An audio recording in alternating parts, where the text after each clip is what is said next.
আসসালামু আলাইকুম। আমার কথা শোনার জন্য আপনাদের স্বাগতম। আমার আগের ভিডিওটা যেটা ভেরি রিসেন্ট একদম ইমিডিয়েট এর আগে যে ভিডিওটা আপনারা দেখছেন বা আমি পাবলিশ করছিলাম আমার ফেসবুক পেজ পাশাপাশি আমার ইউটিউব চ্যানেলে, সেটা ছিল নারীদের ফুটবল খেলার একটা বিষয় নিয়ে। তো আজকে সকালে যে খবরটা আমি দেখলাম ৭১ টেলিভিশনে জয়পুরহাটে নারীদের ফুটবল হবে। সহায়তায় থাকবে এলাকার মানুষ। আরেকবার বলি, জিনিসটা তাহলে ক্লিয়ার হবেন। জয়পুরহাটে নারীদের ফুটবল হবে, সহায়তা থাকবে এলাকার মানুষ।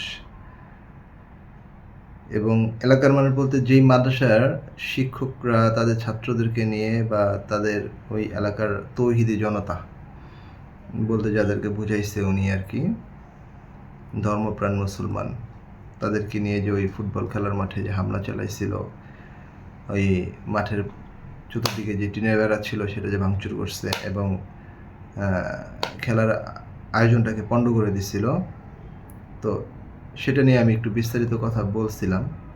এখন বিষয় হচ্ছে, এখন কথা বলার কারণ হলো যে তখন কিন্তু আমি বলছিলাম, আমার ওই ভিডিওটার মধ্যে কিন্তু আমি বলছি যে এই ব্যাপারটা শুধুমাত্র জয়পুরহাটের মধ্যে সীমাবদ্ধ থাকবে না বা বাংলাদেশের মধ্যে সীমাবদ্ধ থাকবে না বা কোনো একটা নির্দিষ্ট জায়গার মধ্যে সীমাবদ্ধ থাকবে না। এই ব্যাপারটা নিয়ে অনেক আলোচনা হবে, অনেক দূর পর্যন্ত যাবে, অনেক সমালোচনা হবে।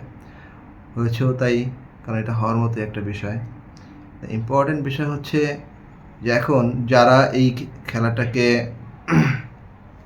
পণ্ড করছে, একটা ঝামেলা সৃষ্টি করছে, তারাই এখন বলতেছে যে এখানে খেলাটা চলবে, হবে এবং নির্দিষ্ট যেই ফাইনাল ম্যাচটা অনুষ্ঠিত হওয়ার কথা তারা আরেকটা ডেট দিবে, ওই ডেট অনুযায়ী, ওই তারিখ অনুযায়ী ওই খেলাটা এখানে অনুষ্ঠিত হবে।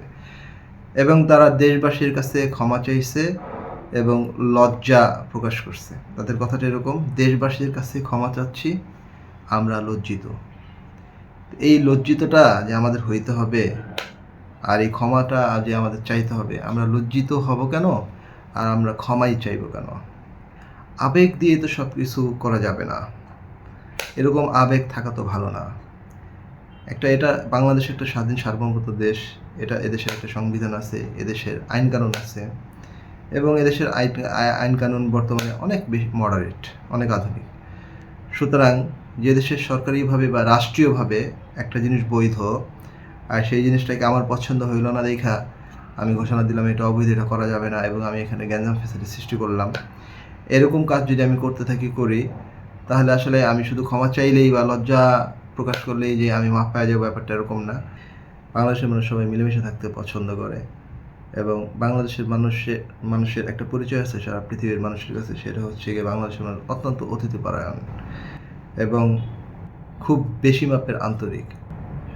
সুতরাং আমরা সেই আন্তরিকতার জায়গা থেকে বা আমরা যে অনেক বেশি অতিথিপরায়ণ, সেই জায়গা থেকে তো আমাদের কাছ থেকে এই ধরনের আচরণ, যেহেতু আমাদের পরিচিতিটা সারা পৃথিবীব্যাপী, সারা পৃথিবীর মানুষ আমাদেরকে জানে এইভাবে যে আমরা অত্যন্ত অতিথিপরায়ণ একটা জাতি এবং অত্যন্ত মানুষের প্রতি অত্যন্ত সহনশীল। হ্যাঁ, আমরা মিলেমিশে থাকা পছন্দ করি। সুতরাং আমাদের এই পরিচয়টা যেন অক্ষুণ্ণ থাকে বিশ্ব দরবারে, এভাবে যেন আমরা থাকতে পারি, আমাদের চেষ্টা, আমাদের প্রচেষ্টা সেরকমই থাকবে। ধন্যবাদ, সবাই ভালো থাকবেন।